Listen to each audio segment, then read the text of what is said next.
Hi everyone, I'm Shayla. and I'm Chris, a nutrition educator with FoodWise. And today we're going to show you how to make homemade trail mix, a healthy snack packed with flavors that you love. But before we get started, one thing that you should always do when working with food is to wash your hands. You should always wash your hands with soap and warm water and do this for about 20 seconds. When working with children, you can have them sing Twinkle, Twinkle, Little Star or their ABCs.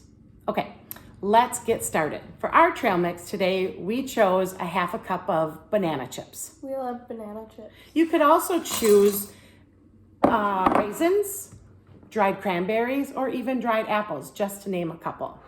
Our second ingredient is a toasty, crunchy grain. And today, we chose toasted oats. toasted oats. You could also choose low-fat granola, sesame sticks, or even unsalted pretzels.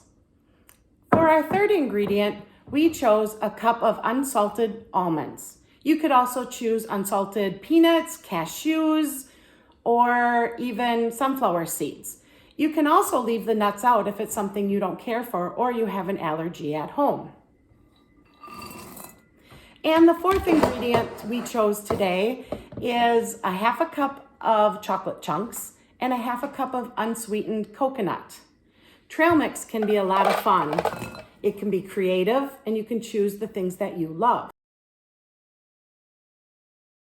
This is the end result after we've mixed everything up. Once you're done, put it in an airtight container or a bag that zips. I'm gonna try it. What do you think? I think it's good. It's really good.